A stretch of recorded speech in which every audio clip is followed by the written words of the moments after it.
네, 매주 금요일 이번 한 주 사회적인 공분을 일으킨 사건의 이슈 낱낱이 파헤쳐봅니다. 사건의 해부 시간입니다. 사회부 사건 데스크 최석호 차장과 함께합니다. 안녕하세요. 오늘 나눌 주제 어떤 건가요? 네, 오늘의 주제입니다. 딸 잃은 아버지의 절규. 지난 5월 6일이었습니다. 25살 여성이 서울 서초구의 한 건물 옥상에서 흉기에 찔려 살해됐습니다. 범인은 명문대 의대생이었던 그의 남자친구였습니다. 살인 혐의로 구속된 남성의 재판이 시작됐습니다. 그런데 이 재판에서 그동안 감춰져 있던 충격적인 사실들이 하나둘 드러나고 있습니다. 진실은 무엇이었을까요? 그리고 이 남성이 원했던 건 도대체 무엇이었을까요? 범행 계획한 게 맞습니까? 처음부터 살인 의도 있었습니까? 언제부터 범행을 계획한 겁니까? 범행 은폐하려고 한 거 맞나요? 지난 프로파일러 면담 때 어떤 얘기 하셨는지. 피해자에게 미안하지 않으십니까? 한 말씀 해주세요. 네, 당시 이제 사건 자체만으로도 참 끔찍했는데요. 또 뭐가 남아있다는 건가요? 네, 여자친구를 흉기로 잔혹하게 살해한 25살 최모 씨. 네. 그제 열린 두 번째 재판에서 그의 구체적인 범행 동기가 드러났습니다. 숨진 여자친구 그리고 여자친구의 가족과 혼인 무효 소송을 두고 갈등을 빚다가 저지른 일이었습니다. 네? 혼인 무효 소송이라고요? 그러면 이제 두 사람의 혼인 신고를 했었다는 이야기 아닌가요? 네, 그렇습니다. 그제 재판엔 네. 피해 여성의 아버지와 최 씨의 어머니가 증인으로 출석했습니다. 이 자리에서 사건 발생 20일쯤 전인 4월 중순 최 씨와 피해 여성은 혼인신고를 한 것으로 확인이 됐습니다. 중학교 동창이었던 두 사람이 다시 만나서 교제를 시작한 게 지난 2월이니까 네. 교제 2달 만에 법적 부부가 된 겁니다.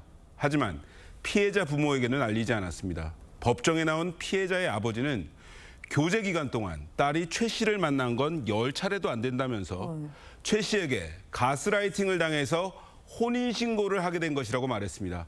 피해자 부모가 뒤늦게 이 사실을 알고 혼인 무효 소송을 진행하려 하자 최 씨가 딸을 상대로 잔혹한 범행을 저질렀다고 증언했습니다. 네, 가스라이팅을 당해서 혼인신고를 한 것이다. 그렇다면 혼인신고 배경에 어떤 의도가 있다. 이렇게 보는 거겠죠? 네, 그렇습니다. 돈 문제를 언급했습니다. 피해 여성의 아버지는 최 씨는 내가 회사를 운영한다는 사실을 알고 의대 졸업 후에 병원을 운영한 건물을 마련하기 위해서 딸을 이용했다고 주장했습니다. 피해자는 올해 7월 미국 유학을 떠나기로 하고 사건 당시인 5월에도 회화학원을 다니면서 유학 준비를 하고 있었다는 사실도 드러났습니다. 네. 그런데 최 씨는 피해 여성이 유학을 떠나는 상황에까지 대비했다고 했습니다. 혼인신고를 빌미로 피해 여성이 옴짝달싹 못하도록 한 뒤에 유학 도중 피해자가 일시 귀국하는 시점엔 출산도 하도록 하는 구체적인 계획까지 세웠다고 전했습니다. 네, 그런데 최 씨가 이렇게 살인까지 한 이유는 뭔가요?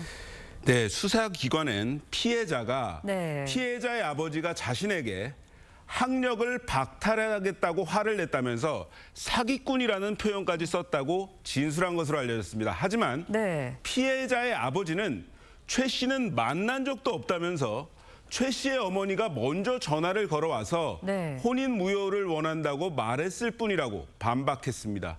증언 마지막에는 딸을 지키지 못했다는 굴레에 갇혀 사는 부모로서 이 고통의 긴 터널에 끝이 있긴 한 건지 막막하다면서 최 씨는 절대 사회로 돌아오면 안 된다고 울먹였습니다. 네, 어떻게 진실이 또 밝혀져야 될지 좀 궁금한데 최 씨의 어머니도 증인으로 출석을 했다고요? 네, 아들을 대신해서 피해자와 유가족에게 용서를 구하고 싶다. 모든 게 내 잘못이라고 했습니다. 그러면서도 아들은 피해자 측이 혼인무효 소송을 걸어서 의대 졸업이 막힐까 봐 네. 공포에 휩싸여 있었다는 취지로 증언을 했습니다. 사건 당시에도 최 씨가 불안증 약을 먹고 있었다고 강조를 했는데 네. 법원은 최 씨에 대한 정신 감정을 진행한 뒤에 오는 10월 다시 재판을 열기로 했습니다. 수사기관에서 진행된 심리검사에선 폭력 범죄의 재범 위험성은 높았지만 사이코패스는 아니라는 결과가 나왔습니다.